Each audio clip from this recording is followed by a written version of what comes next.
Welcome back, horror friends, to High on Horror, the show where we wander into the woods, ignore every red flag, and act surprised when something ancient and angry follows us home. I'm Drew, and today we're heading deep into Kyrgyzstan for a film that doesn't just scare you, it lingers like smoke after a fire. And I'm John. This episode and every future episode is dedicated to all the horror hounds and smokers out there who want to expand their knowledge of the genre and have a good time. We're talking about Burning, or OT in its original title, a searing piece of folk horror that weaves together legend, trauma, and the kind of creeping dread that gets under your skin and stays there. This isn't just a movie, it's a cultural ghost story with teeth. So lace up your boots, keep your offerings ready, and don't look back, because we're stepping into the flames of Burning, today on High on Horror. Interviews, reviews, and the latest news all rolled into one.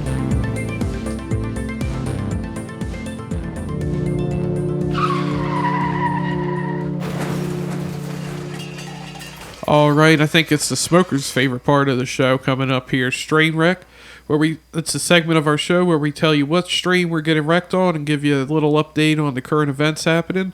And today we got some Granddaddy Perp.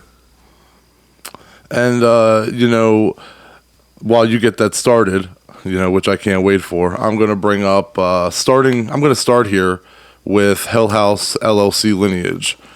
I don't know if you've seen the Hell House LLC movies. I haven't got into them yet. You haven't got into them yet? I've heard mixed things. Okay, yeah. Well, it came out around the same time as The House is October Built, and to be honest with you, I'm not really that big of a fan of either one, but I did like Hell House LLC some more. It was scarier and did kind of check the boxes a little bit more, but then like the sequels just fell off really bad, so I was really surprised that this one's getting a theatrical release anyway. But to get into that, Hell House LLC Lineage apparently got so dull, some viewers didn't just hit the eject button, they sprinted for the exit during screenings of the film. Fans are walking out of screenings faster than Freddy from Elm Street trying to escape daytime. Bloody Disgusting was among the first to chronicle the carnage. Props to them for keeping the receipts on this one. Here's the kicker. The producer of Hell House LLC Lineage was actually asking people, politely, to not leave negative reviews on Rotten Tomatoes. Yeah, you heard that right. If you hate it, dump your anger on IMDb, Letterboxd, or Reddit instead. Save the magical Rotten Tomatoes score. Folks, they need it if they ever hope to wrangle another sequel out of this underwhelming finale.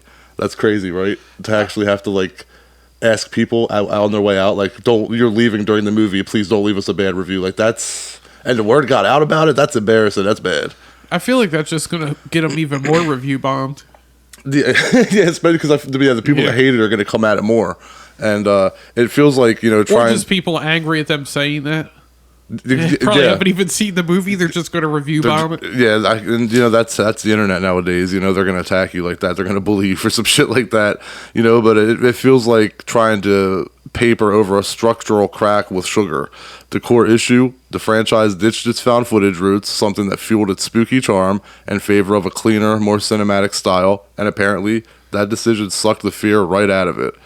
So, for this week's Strain Wreck, I'm getting possessed adjacent, like one of the poor souls who left the screening early, because sometimes the only cure for a movie that doesn't scare you is not finishing it. Am I right? Oh, hell yeah. Also, more news on that Halloween game. We've covered it. I know we've talked about it a couple times on here.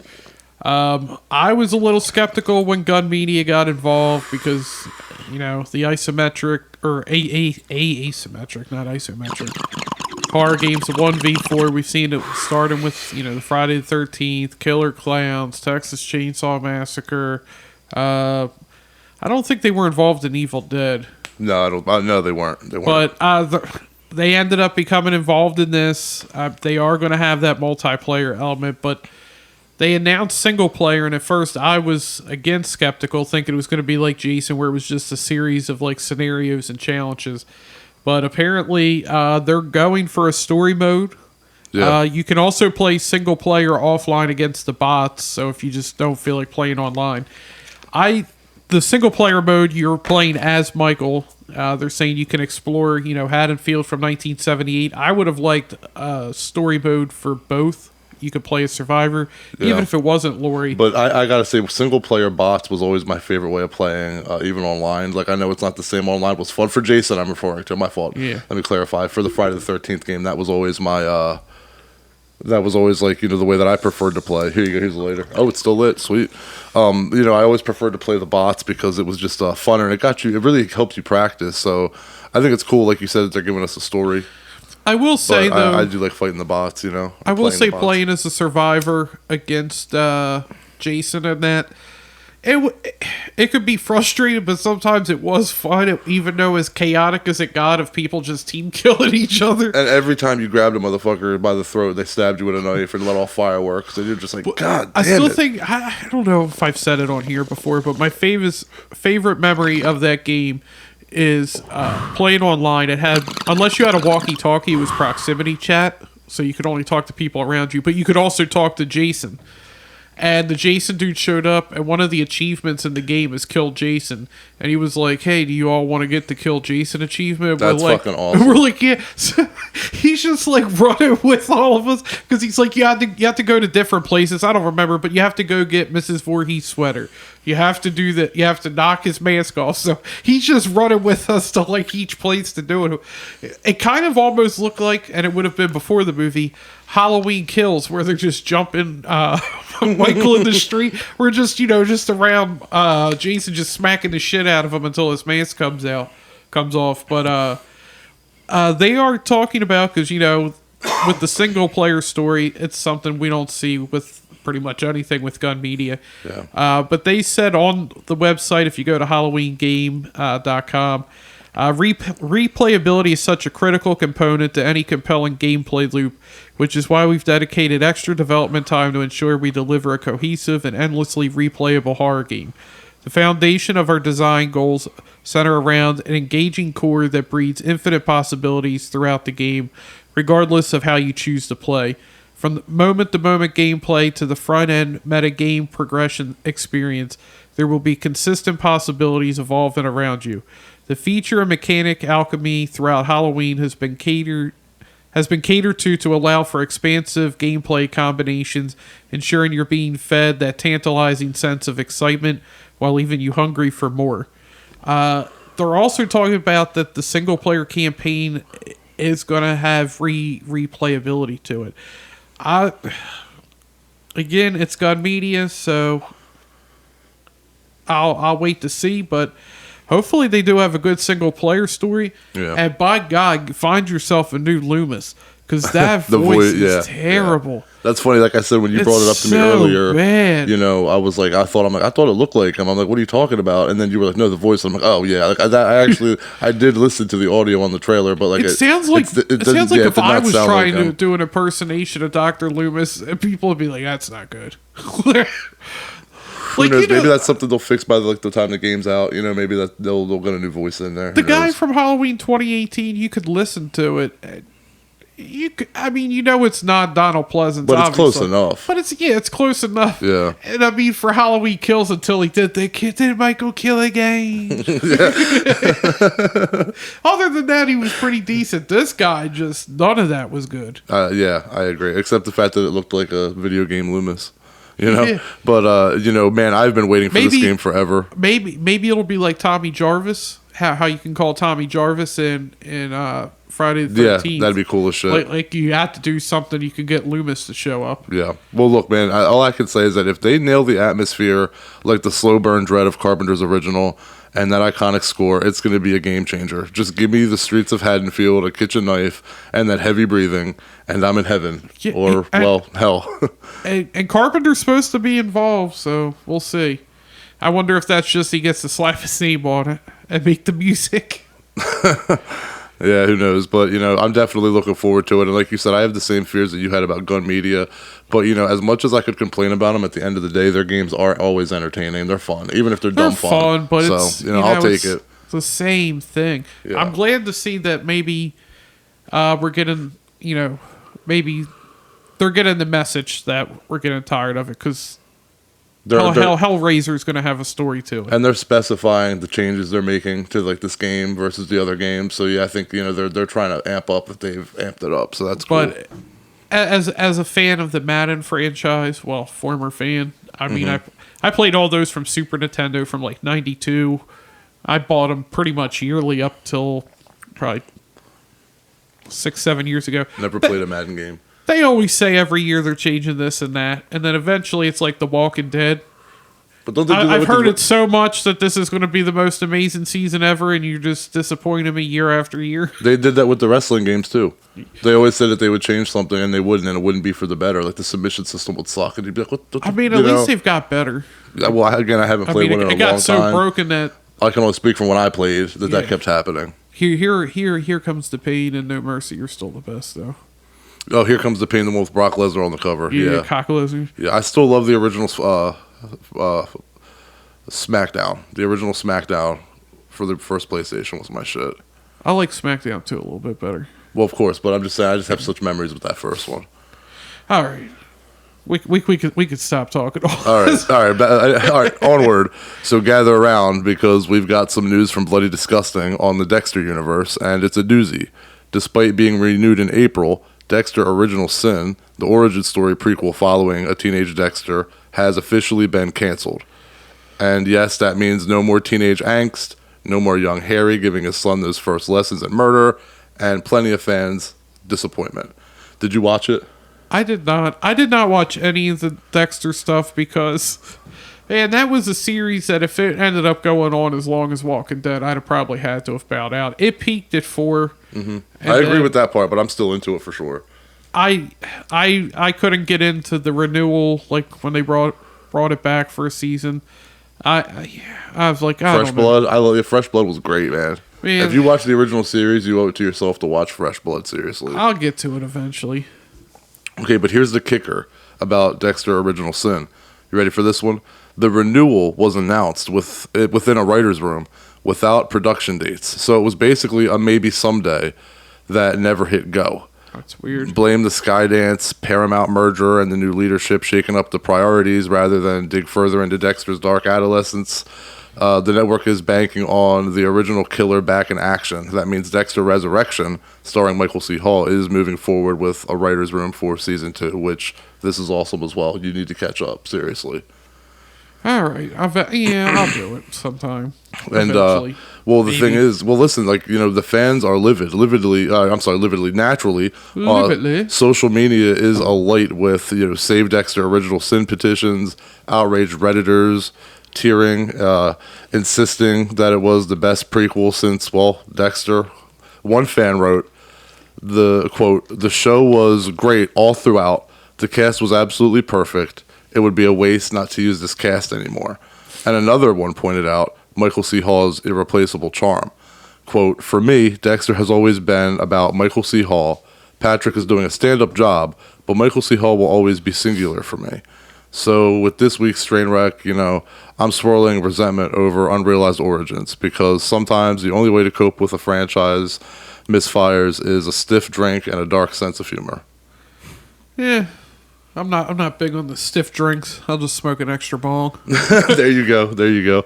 And moving on right along here, I'll just say that big props to Bloody Disgusting for making sense of this one. Brace yourselves, John, you included. Nicolas Cage is reportedly in talks to lead True Detective Season 5. You heard that right. Cage, the one-man spectacle factory, might be trading his dinosaur skulls for detective badges. How do you feel about that? Man, that's another show I got to get caught up on. I haven't watched since season 2. Same. I know Marshala Ali, did season 3, and I've heard nothing but good stuff about that. But I didn't. No, you know what? I lie. I watched the newest season with Jodie Foster, and it fucking had a great build up, and then just dropped the last. It was so disappointing. I remember thinking there's 3 episodes left of this, and I'm like, wait, no. I think it was only 8 episodes instead of 10. Either way, I thought there was more to come. And they did not tie everything up in the way that you'd want them to for a final episode. Yeah, I heard a lot of people were disappointed. I had a coworker that I think was watching that, and he was disappointed with the ending. And I don't think season 2 is as bad as people make it out to be. But season 1 is one of the best seasons in television history. Oh, for sure. Absolutely. Especially as a standalone. The fact that it doesn't continue. Like, which I think does help that. Agreed, because you can put it's like, sometimes when you point out like Blow your load in one season. or no, when you point out a series, you like the first remark out of someone's mouth is, "Oh, but the second one sucked, and the rest of the series sucked, and this and that." And we talk about True Detective, you can kind of be, "Yeah, it's unrelated to those. It doesn't really matter." You know, it's kind of like picking on Halloween 3. You know what I mean? So totally unrelated to what we're talking about. But you know what I've noticed about a lot of long running shows? Sorry, real quick, is that your hit on the bong or mine? It's yours. All right. Season 4, if you look at most shows, and I think of like all the ones I've watched, when I look back and people are like, "Oh, what's the best season?" I feel like I always say like season 4 of a show. Dude, for real.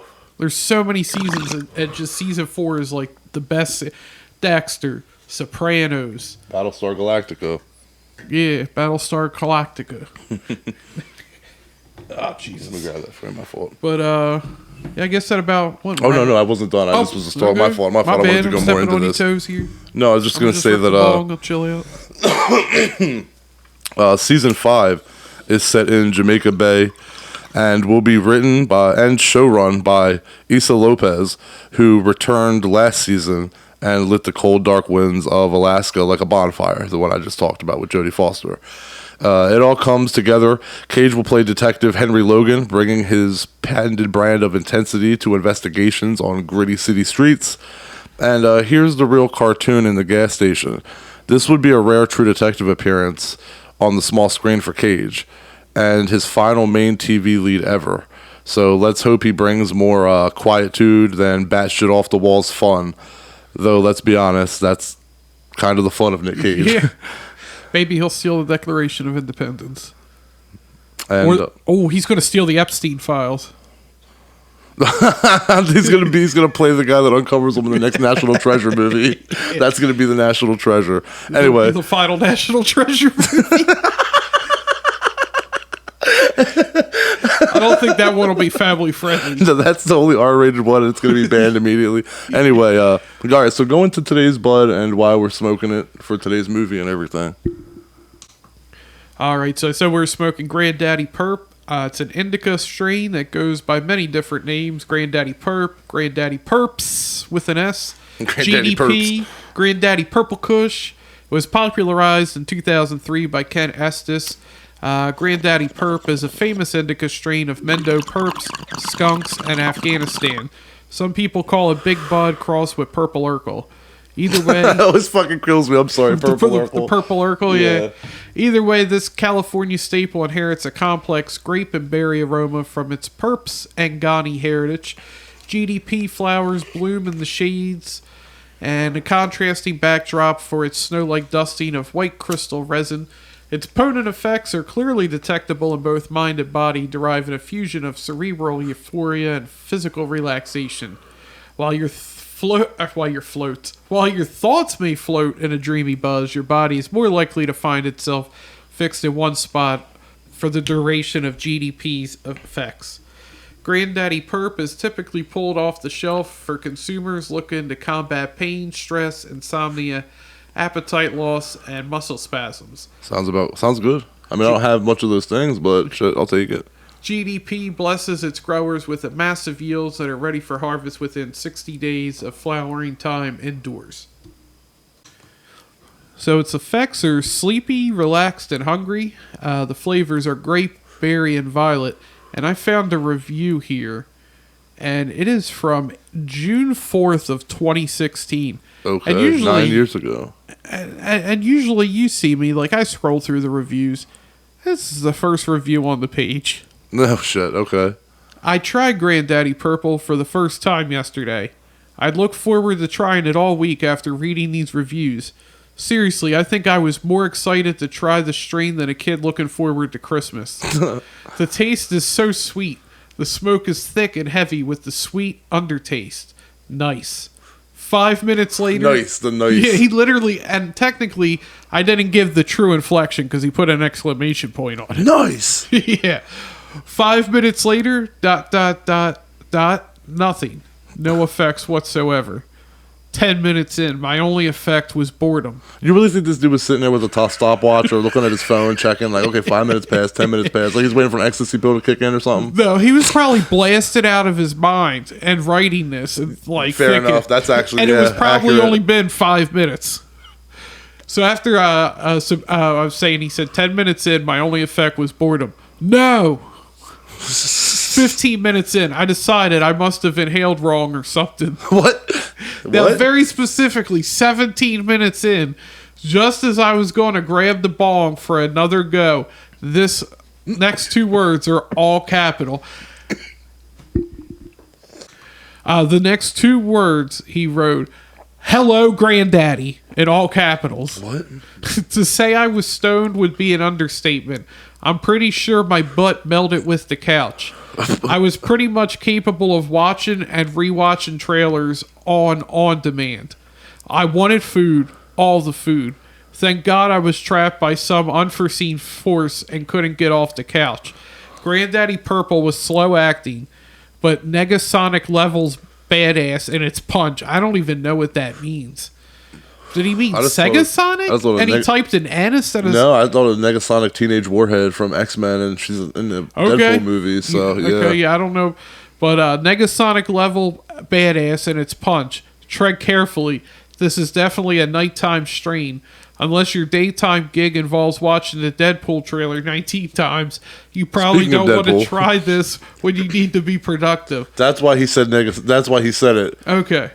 Negasonic, because he literally just mentioned watching Deadpool trailer. So that was Deadpool he 2, used the right? word because of that. No, it was the first one. That was the first one. She's in the second one too, or they. Sorry if I'm misappropriating nouns. I'm not sure what the character goes as. Sorry. You probably don't want to try this when you need to be productive. Pain is powerless against GP. So is nausea, anxiety, annoyance, and insomnia. This strain would probably set you back to good after drinking 32 cups of coffee and getting hit by a bus. And that's just how he ended his review. I think it's hilarious how people who get stoned and aren't even sure if they're inhaling properly become experts on weed when it kicks in. Yeah. That's the best part. And the reason we're smoking this today is Granddaddy Perp is a classic indica dominant strain known for its heavy, relaxing body high and deep cerebral effects. It's the kind of strain that slows you down, makes you think, and heightens your awareness of mood and atmosphere. Perfect for a movie like The Burning. This film is a heavy, introspective, and layered with gossip, secrets, and psychological tension. Smoking Granddaddy Perp while watching this will help you sink into the village's small, claustrophobic world and really feel that emotional weight and notice all the subtle shifts in perspective the story throws at you. Well said. And on that note, let's head into our review of Burning. All right, getting into today's film. Burning is a new psychological film from Kyrgyzstan, directed by Radik Ishamov. The film drops us into the quiet village where a devastating house fire has left the community reeling. What really happened? That depends on who you ask. Neighbors gather to swap stories, and every version twists the truth in a different direction. Some blame family curses, some whisper about possession, others point fingers to a more human cause. The film unfolds in 3 chapters, each one retelling the same events from a new perspective. It's a Rashomon-style structure that keeps you second-guessing what's real and what's rumor, while showing how fear, superstition, and gossip can shape the way a tragedy is remembered. The main cast includes Ishanat Idagiva as Aisel, Omerbek Isilov as Marat, and Kalicha Sadalevia as Farida, all of whom shift their performances drastically from chapter to chapter, depending on whose story is being told. I like that, kudos to you for attempting the names. Oh, I know I butchered the last one. You tried. I give you a lot of props. But what I wanted to say was that... Sadaliev. You had mentioned... actually how you said that.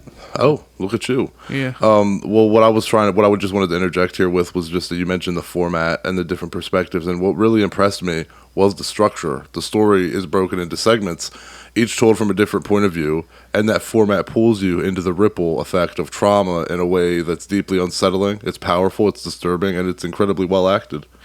Yeah, and the other thing is, I mean, you've seen stories told this style before, but sometimes it can get repetitive because it's a lot of the same stuff. But each story is just completely different to the other one. So it's the same event, but I'm not feeling bored rewatching going, oh, well, I know this event's about to happen. I do know this event's about to happen, but I have no clue as to what's going to happen. I'm still very intrigued in catching and finding out what happens, even though I kind of already know what's going to happen, right? Kind of like the whole show me anyway. Yeah, and Burning premiered at Fantasia Fest 2025 and has been one of the more talked about films of the lineup. It's not a horror in the jump scare sense, but it's the haunting way it digs into you and how communities bend the truth, sometimes to protect themselves and sometimes even hide from it. And the thing is, John, is that Kyrgyzstan may not be the first country you think of when you talk about horror. It's a Delaware in me, that East Coast horror. But over the past decade, the region has been quietly producing some of the most emotionally complex and haunting films in the genre. I mean, these aren't your typical jump scare factory flicks like you just said. They're slow burns, steeped in tragedy, trauma, and cultural folklore, where the real horror often isn't the monster lurking in the shadows, but the weight of grief, guilt, and generational pain. Burning, original title OT, fits squarely into that lineage. Am I right? Yeah. I mean, completely. Yeah, and I mean, there's a lot of stuff, like the same word you can say in other horror movies where you're like, fuck. These movies are just like, oh, fuck. Like, heavy, deep, yeah. And let me tell you, while Burning is labeled horror, this isn't a movie that's going to have you leaping out of your seat, like you said about the jump scares. Instead, it crawls under your skin and stays there. Yeah. It's one of those type of movies. And what Burning does so well is show how pain spreads, how one tragedy fractures a community and shapes every life it touches. That was something I really liked, was how you really just see the perspective of the same trauma and how it affected everybody differently. And by the end, you're not just watching characters, you're feeling their isolation, their rage, and their moments of resignation. You know, it's heavy stuff. The kind of movie that leaves you staring at the credits for a few extra beats, you know, just to process what you've seen.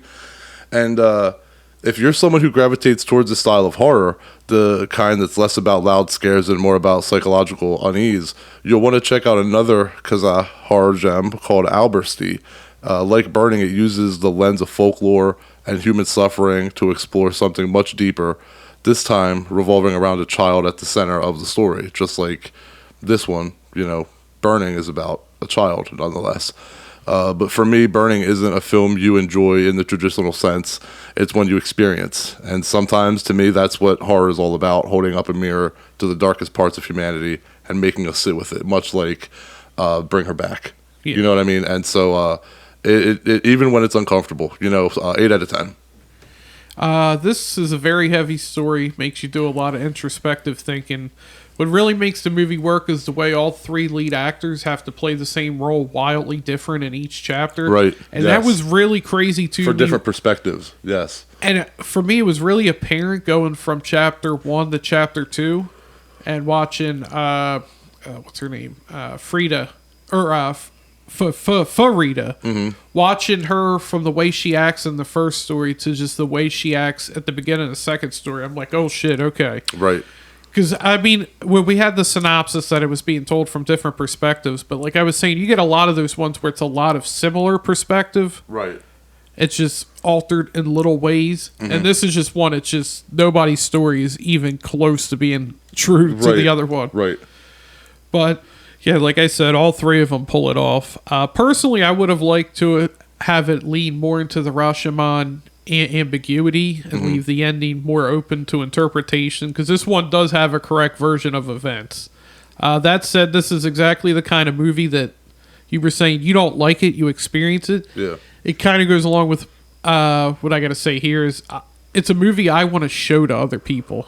Totally. And have them watch it and just have them react to it. But like me, you know how to gauge people. You're not just going to go up to your average friend who you talk movies with, and you're going to, when you find that real friend that like enjoys movies and you start hitting the discussions with them about shit, and they're like, oh, I've seen it, and I've heard of that and want to see it. Then you're like, all right, if you're that type of person, this is your movie. Yeah, this is the one that if you just go up to if you're a Criterion fan. I was gonna say I hate the term normie, but If you go up to somebody and you're like, "Oh, can you recommend a movie?" Yeah, this is a good movie. They're gonna hear you say "good movie," be like, "This is the kind of shit he enjoys." Like, You know what I hate that I get a lot. I get a lot of what have you watched lately? Any good horror movies? And I start to tell them, and they go, "Is a subtitle?" And I go, "Yeah." And they go, "Nah, I'm not interested." And I'm like, "Well, I mean." I'm gonna call out my wife on this one, but Shut the door this is there. a movie I would want to show to her. I think she would enjoy it, but I think because it's subtitled, which is weird because we've had the discussion that she watches subtitles, like when we have TV or movies on, but like she's not trying to read the subtitles to understand it. I get it. Well, I mean, that's just so I guess because it takes away from like viewing the movie or whatever. But maybe when it comes out on physical media, It there also will be gives you an excuse if you liked it to watch it again. if it hits Netflix, there will definitely be a dubbed version, and if not, the physical media version might. So there's that hope for people who. It's funny you say that because I was going to say that I feel like if like Blumhouse or somebody really was like looking into this, I could see what happened. Speak No Evil happened in this movie that they try to Americanize it and make a version over here. 150%. But remember Brendan Fraser from Bedazzled? 150%. dude, that was one of my favorite parts of Bedazzled. When he was a basketball player. I liked when he was the softy on the beach. Oh yeah, and he just starts crying. Yeah, he gets pissed at the end that he's crying. Yeah. Great movie. That's probably my favorite Brendan Fraser role. Anyway, sorry to distract you talking about Brendan Fraser. And one more thing from Bedazzled. Yeah. My favorite line is not even his. What is it? When he's the basketball player. And one of his co-workers, because they're the announcers, and he's like, "Elliot Richards spitting glass at your ass." I remember. All right, real quick, hold on. While we're here, hold on. What's your favorite segment? Is it the basketball? Yeah, the basketball was one of my favorite. That's my wife's, yeah. And then one more thing from that is with the announcers is when he was like, he's trying to be like that announcer, like he was like, he's almost like he's a giant, towering over the competition, 7-8 feet tall. I don't think he's that big. I don't think he's that big. And the sweat. Yeah. The profuse sweat when he's talking, it's just splashing it into his glasses and shit. So we just interrupted right before my score to talk about Bedazzled. I don't know. We should write our own review on this fucking grape Granddaddy Perp. We should write our own review. Right. I was about to give my score for my movie on my podcast, and then we spent like 3 minutes just talking about Brendan Fraser's movie Bedazzled. Don't get me started on Encino Man and shit. We'll start talking Brendan Fraser for real. Oh man, I'm sorry to the people that sent us this screener that I was about to give you a score. And then do you listen to Brendan? Listen? Do you like Brendan Fraser? Brendan Fraser, you want to come on too? Anyway, no, for real. I'm giving this one an 8.3 out of 10. I really enjoyed it. Same. Man, that I don't, because we're not giving anything away, but man. When we say it's a heavy movie, it gets heavy. And the past that I've experienced, I'm not going to go into obviously, but there's certain things in this movie that were triggering to me that were very disturbing to watch. And I can imagine. So yeah, it's definitely heavy. And if you can take a heavy movie that unfortunately. It depends. This is, there's a lot of. I'm one of the people. I'm stumbling over my words because I have a lot of thoughts going through my head right now. Thank you, Granddaddy Perp. But no, I'm one of those people that often. Remember, we started the "Where's the Monsters" segment. Yeah, we never finished it. We're still going to come back to that. But we got the camera, and he said, "I'm done." But the whole point, the whole point was that, all of the monsters anymore are like the Babadook, where it's like your imagination or a trauma. The Woman in the Yard, even more, is a more recent example. And like where's Pumpkinhead? Where's the Xenomorph? Like, where's the monsters at? And unfortunately, this movie does fall into like the trauma's the monster kind of thing. But it's really good though. So it's still I'm not gonna shit on this one. I recommend it, like you said. I'd make people watch it or recommend it to the right people. And even like the craziest thing is like it's not even told from any of these three people's perspectives. It's just told by their neighbors, right, telling each other the story that they know. Yep. And how this all happened. Yeah. But yeah, I definitely. I want to watch this movie about trauma. I definitely want to watch it again. Yeah, for real. Yep. But no, like I really enjoyed it. I want to show it to other people. But it would be a nice double feature to follow Solo. Oh Jesus! Obviously, man, I'm joking. I'm not gonna say my thoughts about that on air. But all right, let's wrap this up.